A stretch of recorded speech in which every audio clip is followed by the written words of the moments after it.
我在10几岁、20岁的时候在想40岁，哇，好老啊，好老对呀。但是现在我们40岁觉得，哎，很年轻啊。对呀，就是我们现在去跟年轻人跳舞的时候，我觉得我们是一样的，但对于他们来说，他们就觉得。哎，你这个老阿姨还很心态很年轻嘛？为什么我们从20多岁就一直焦虑？对于年龄，对于变老焦虑，然后一直到可能50岁都在焦虑。对，可能很多原因。我想，那你还不知道，现在10几岁的孩子还焦虑呢。天哪！对呀，这个大家好，今天是2026年的第2天。然后呢，今天我有一个我的最好的朋友来跟我们一起聊天。大家好，你叫什么名字啊？我叫李丽。李丽，就是如果你看过以前我跟 Max 的视频，这位就是 Max 的妈妈。咱们2个怎么认识的？我们是大学同学。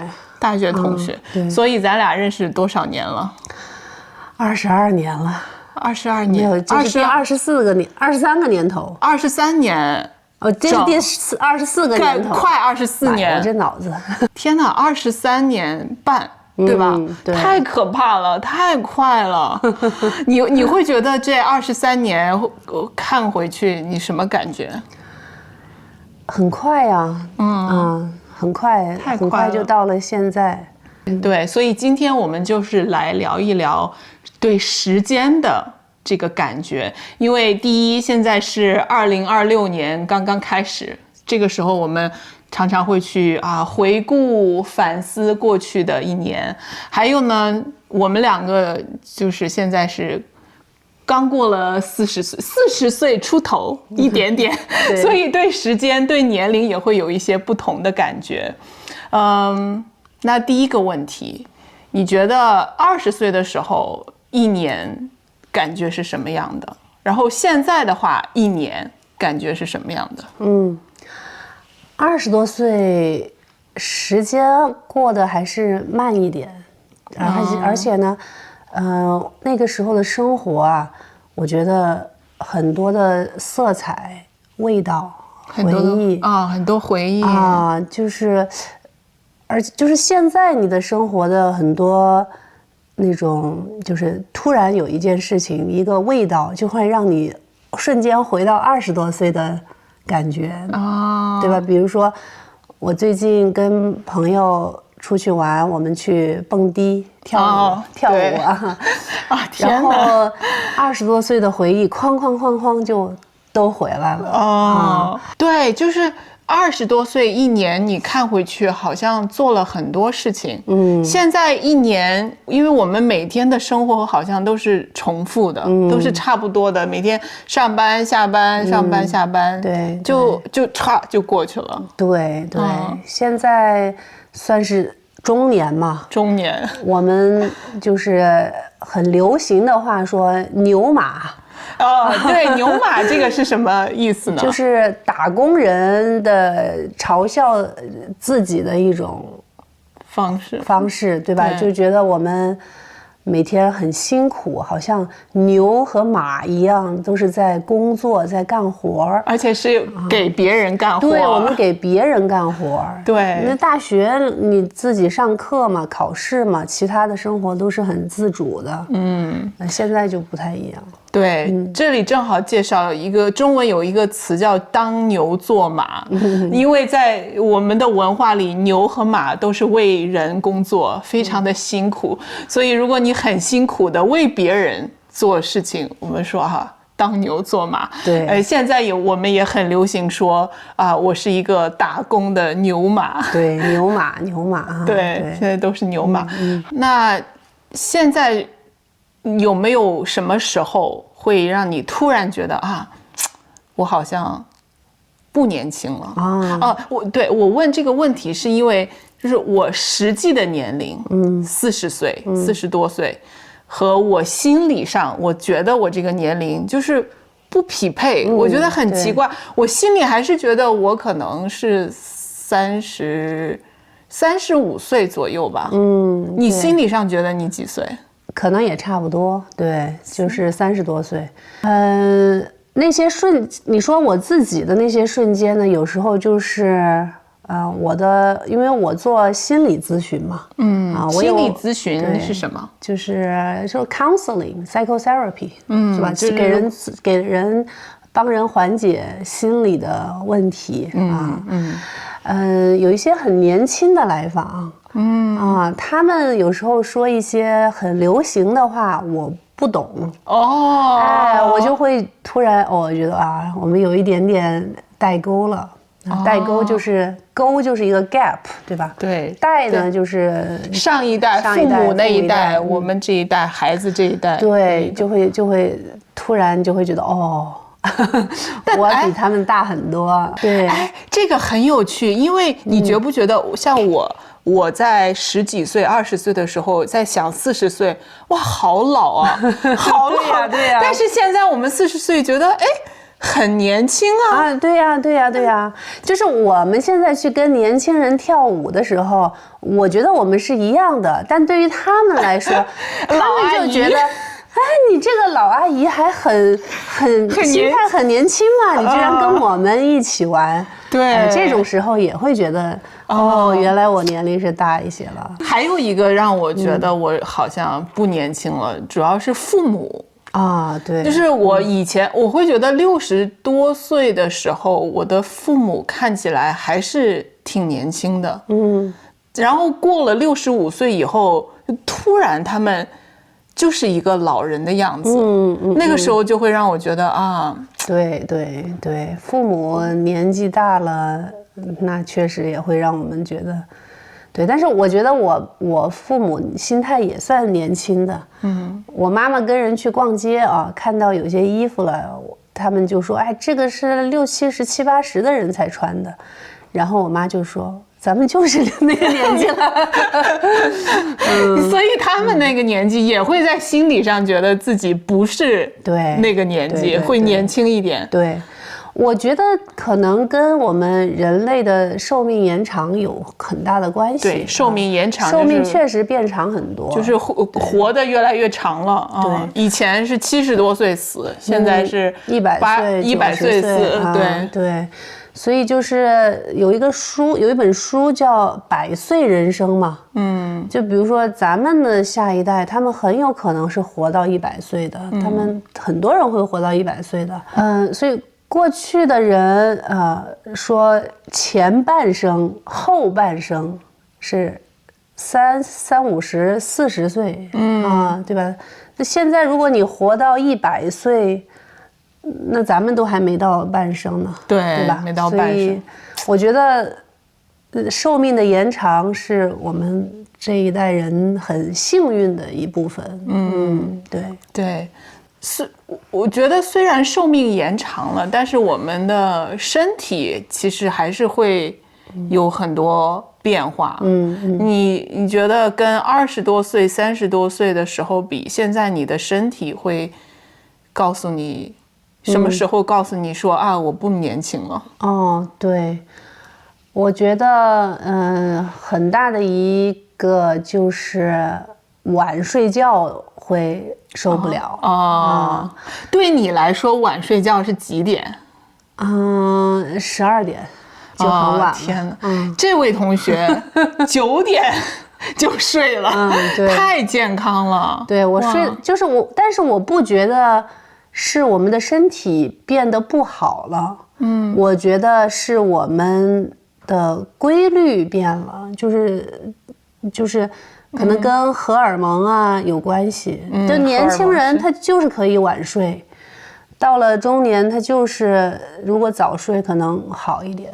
对，但是我会觉得，就比如说对我来说很明显的是，因为我健身嘛，健身以前我可以1个星期健身4次、5次，我可以连着，就今天、明天、后天3天连着健身。但是现在我不行，就是我必须健身1天休息1天，健身1天休息1天，我的身体就是那种累是从里到外从里到外的累，不是那种肌肉的酸。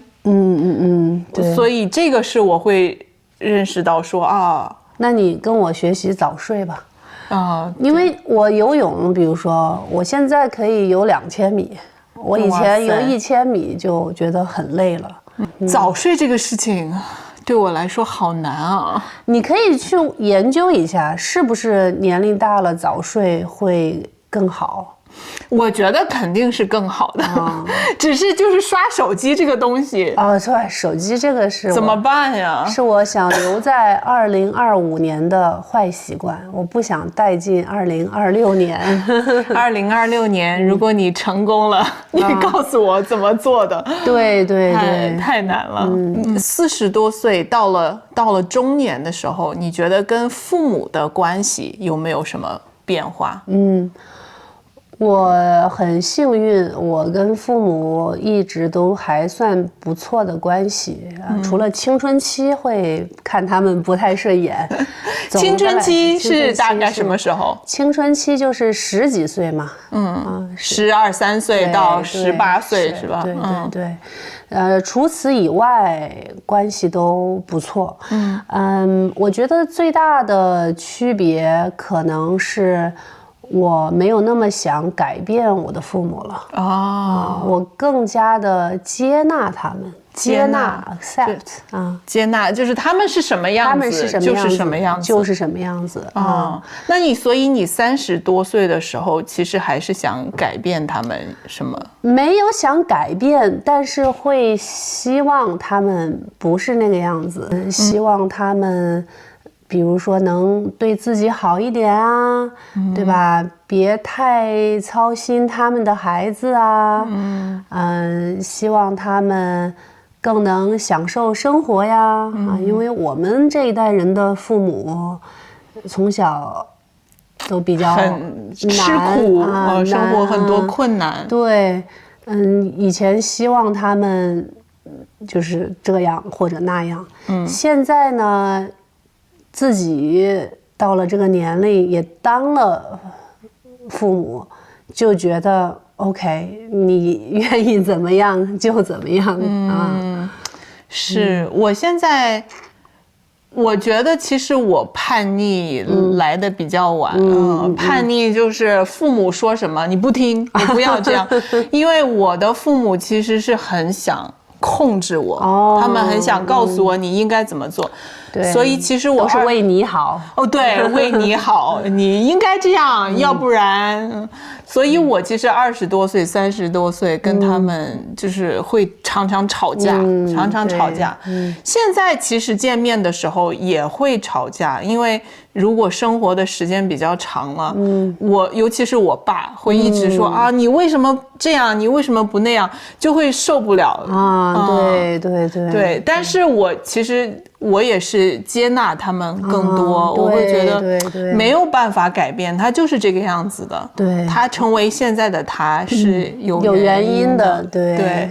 但是以前我很想离开他们，因为我很怕跟他们在一起，好烦。对。但是现在虽然在一起的时候会吵架，但是我就是很想多花时间跟他们在一起。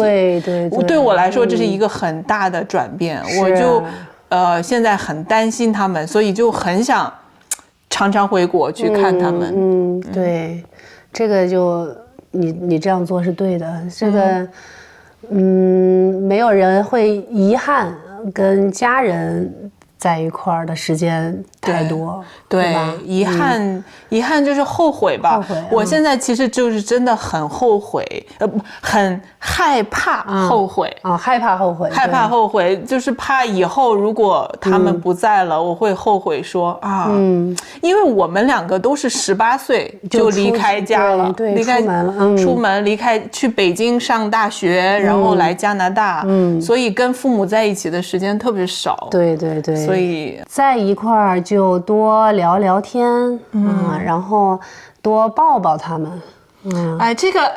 但是很奇，你跟你的父母会拥抱吗？不会，但是呢，他们拥抱我孩子的时候，我就觉得好像我们在拥抱。但是我决定以后再回去，我一定要多抱抱他们，因为我有一些来访，他们说，比如说他们的父母去世以后，他们很后悔的就是没有陪他们多聊聊天，没有多抱抱他们。我觉得咱们华人的文化是这样，就其实每个人内心都希望去拥抱，但是呢又不习惯拥抱，太不习惯了。我跟我妈妈还可以拥抱，跟我爸，哇，就是没有办法。对，所以我建议你做一个实验，对吧？你觉得会很不舒服，你抱一抱试试看。对，试试看结果怎么样？哎，这个可以是作为我2026年的一个目标，可以的，真的去多抱抱父母。对对对。那还有一个就是，我觉得我们人肯定都会跟别的人去比较嘛，什么别人比我好，我不如别人。你觉得20多岁的你、30多岁的你和现在的你，哪个年龄的你会跟别人比的比较多？肯定是20多岁比的是最多的。那时候比什么呢？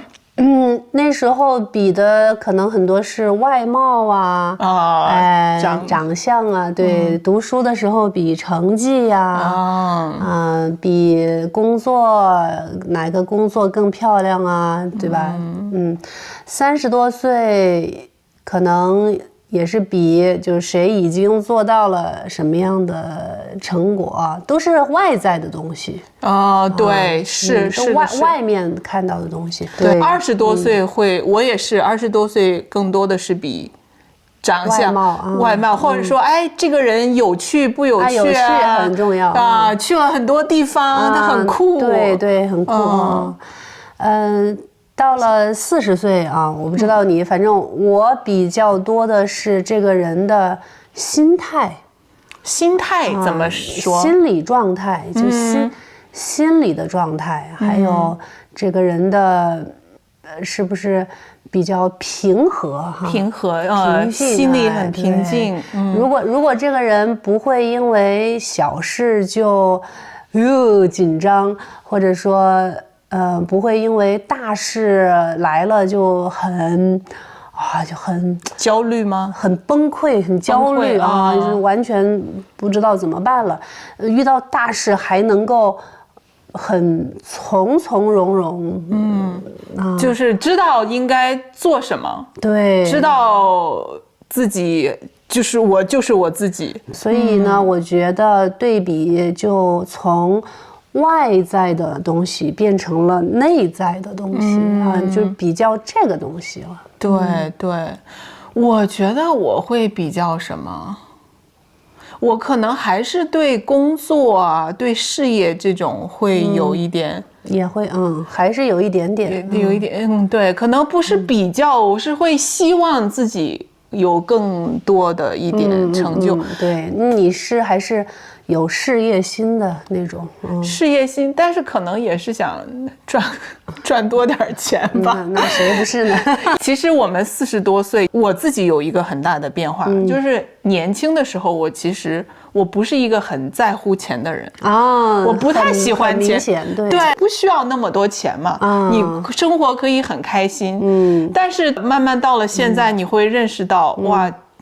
怎么办？钱就是很重要，越来越现实了，越来越现实。因为其实不光是我们年龄变化，可能也是现在整个社会世界就是会变得有危机感。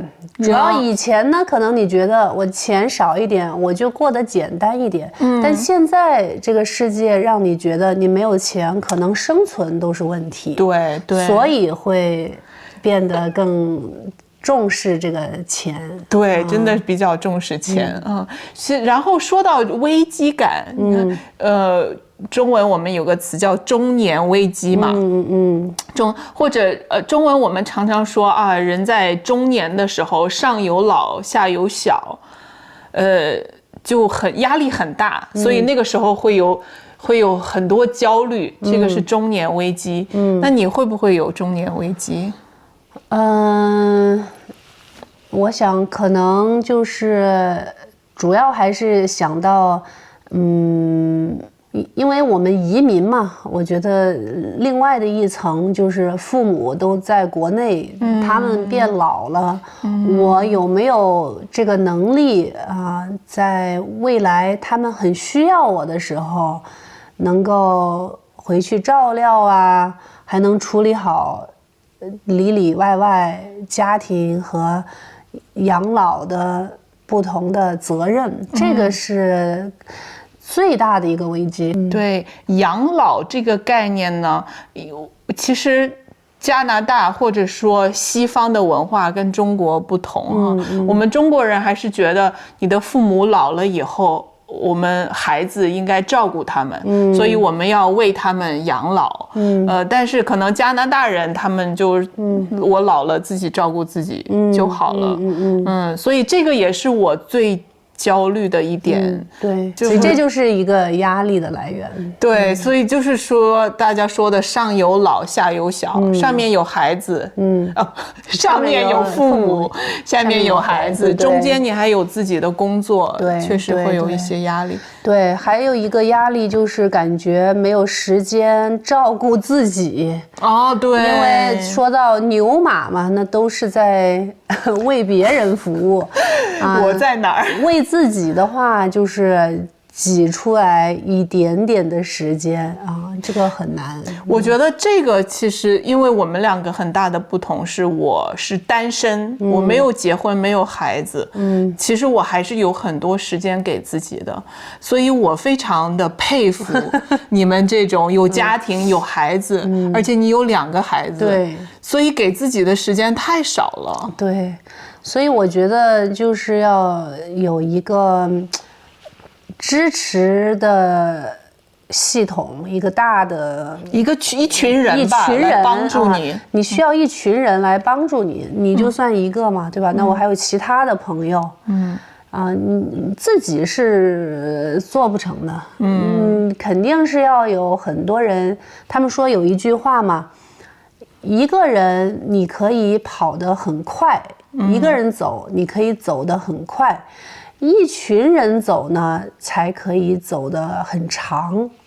对，对，是的，是的，一群人可以走得很远，很远。对对对，我说错了，很远。对。那刚才说到中年危机嘛，我觉得其实国内很流行的一个词是年龄焦虑，对自己的年龄有焦虑。其实很多人20多岁的时候就焦虑，说哎呀我老了，对，30多岁也焦虑，40多岁也焦虑。你觉得你有没有对年龄的焦虑？觉得说哎呀40多了，我的时间不多了。我的特点就是可能我跟很多老年人工作，以前对我对年龄反而没有那么多的焦虑。如果我们看20多岁、30多岁、40多岁，现在哈，你在哪个时间是对自己的年龄最焦虑的？有可能20多岁反而更焦虑一点。对，有点奇怪。那个时候焦虑什么？那个可能我觉得是和其他的焦虑有关系。不一定是那个年龄的。那时候又读研究生啊，然后又出国，然后就感觉有点在浪费自己的时间。很多时候，对，因为那时候又觉得前途啊，或者说未来不知道什么样子，就有那种很迷茫啊，对，不知道去哪儿，不知道怎么办，那种焦虑。后来就反而会好一点。对，现在的有的时候当然也有，因为我改过行嘛，对吧？换了一个工作职业。我看到现在很多比我年轻的咨询师，他们已经很专业了。他们已经就在这一行里边已经做了很久了。但是我这个年龄虽然在这儿，可是做这一行时间并没有很久，就有一点点觉得哦，他们比我年轻，都很专业了，我还没有那么专业。对，我也觉得我20多岁的时候，快30岁的时候很焦虑。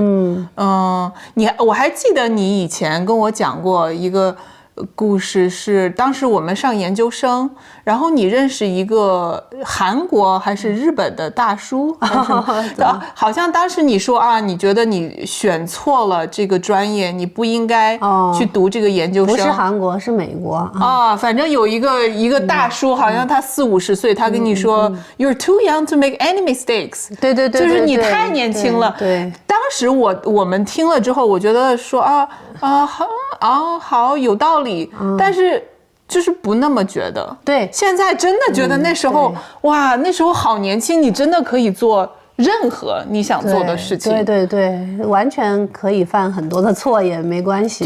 对，我觉得很有趣的是，我的学生。我那个高级班会有聊过年龄焦虑这件事情，我有20多岁、30多岁、40多岁，还有60多、70多的学生都有。然后在这里面，你猜年龄焦虑最严重的是多大的？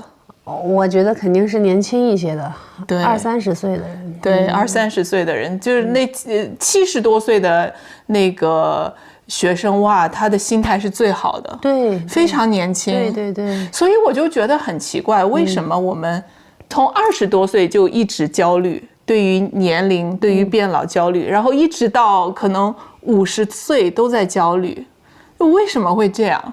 对，可能很多原因。我想，那你还不知道，现在10几岁的孩子还焦虑呢。天哪！对呀，这个东西都是，你看澳大利亚最近它禁止16岁以内的孩子使用社交媒体。对，这个非常好所以我想说，可能很大的一个原因呢是社交媒体。这个我们小的时候不需要跟美国的孩子对比，对，不需要跟大城市的孩子对比，对，我们生活在自己的小城市，对，非常的满足，对，我们周围的人跟我们是差不多的，对，因为我们那个时候，我不觉得我有这些焦虑。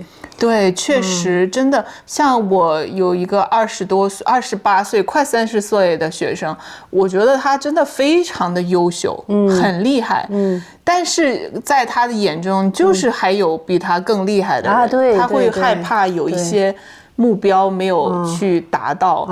对，确实，我有时候刷小红书也很有趣小红书经常会刷到。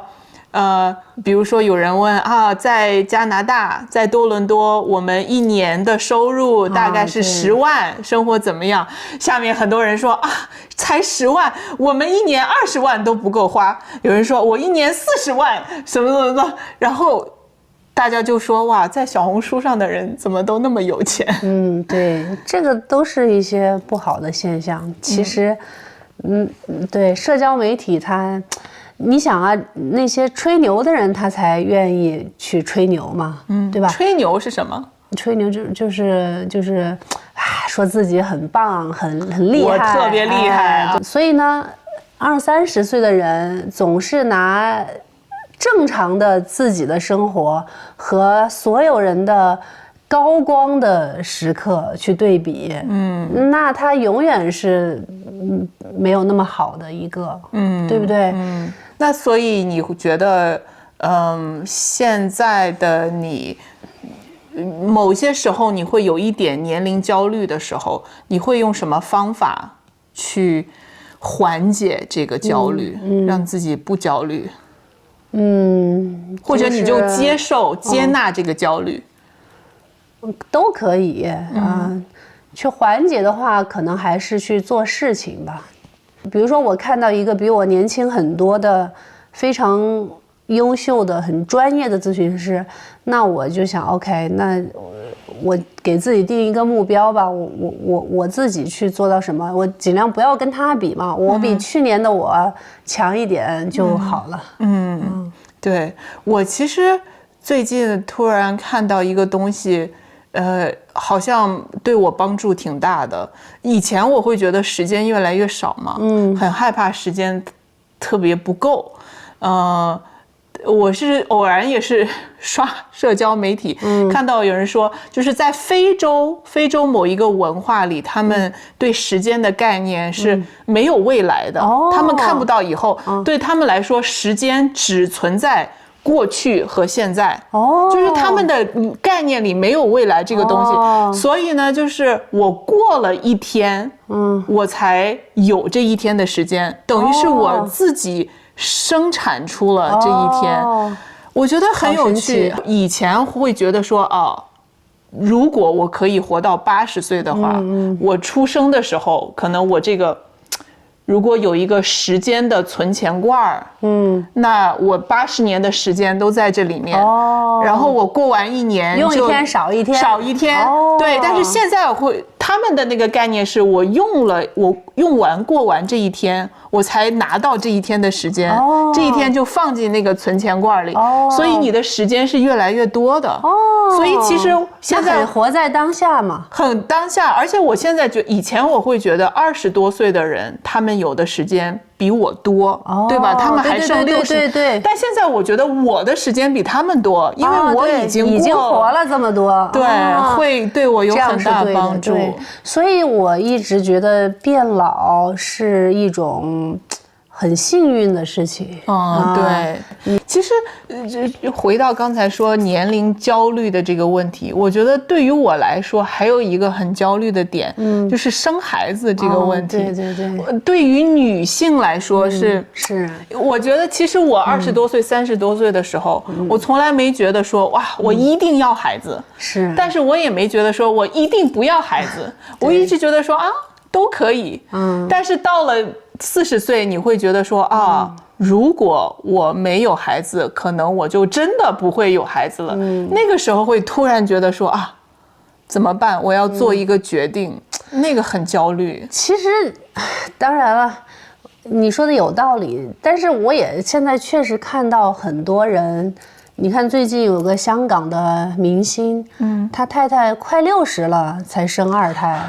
但那种太少了吧？就是怎么可能？对，就是还是回到我刚才说的100岁人生，对吧？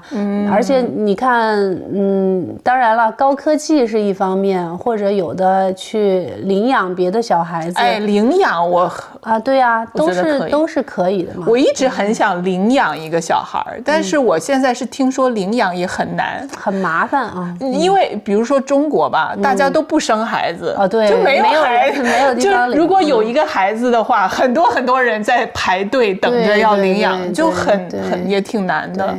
现在反正我就只能告诉自己顺其自然吧，因为我很认真的想了想，我可能还是没有办法做单亲妈妈，就是没有爸爸，我自己一个人养孩子，我好像还是不太行，压力太大，所以就顺其自然，看怎么样就怎么样吧。对，但是确实现在很多40多岁结婚，40多岁生孩子也是很正常很多的事情。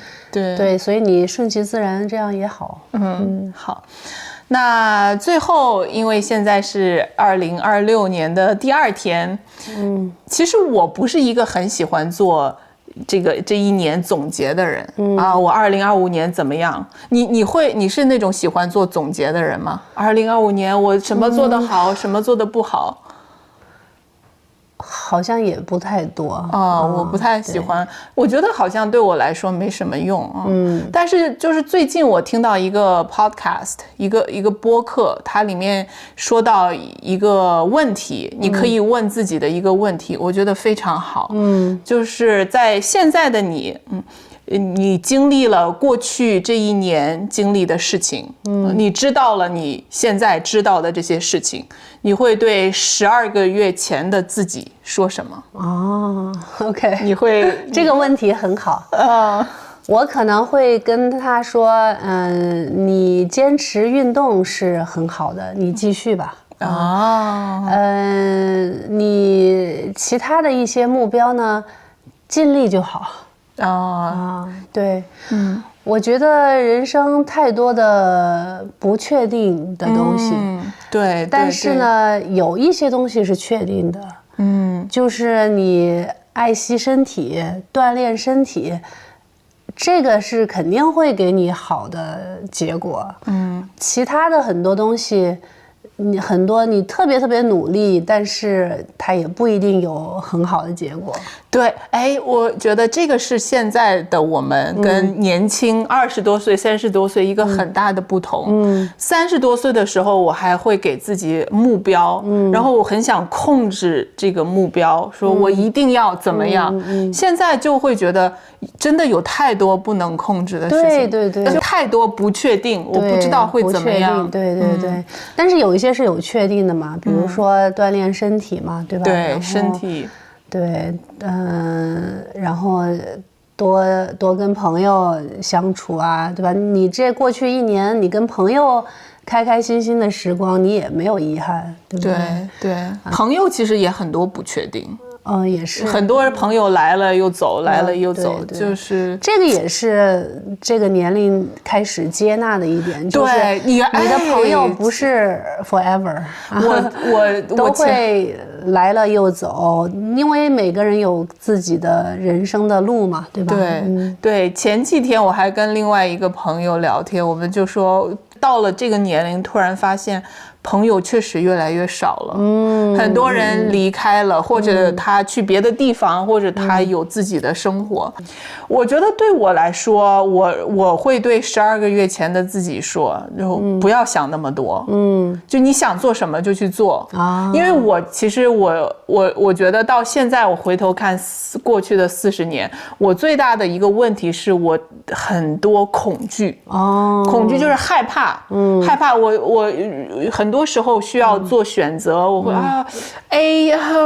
如果 A 怎么样，如果 B 怎么样，就很多担心，但是在这个担心中就浪费了很多时间。对，其实过去这一年对我来说有点难，是因为我就一直在纠结要不要回国生活，要不要回中国，就因为对回中国这件事情也很担心，会有很多不确定，怕自己后悔，对，害怕会有很多困难。但是现在我会想你心里想这件事你就去做嘛，对，越想其实越浪费时间。对，很多时候你害怕的那个结果呢，它有一点往往都是太夸大的，它可能结果也没有那么坏，而且呢你也比你想的更坚强，你肯定能够处理好任何的坏的结果。对，还是对自己要更多的信心，更自信。可能也有可能不好，但是可能没你想的那么不好。然后你可能也很崩溃，但也没有你想的那么崩溃啊！我觉得我其实现在长大学习的一点就是年轻的时候会觉得我会更多用脑子思考，对，我的脑子告诉我应该怎么样，这样是好的。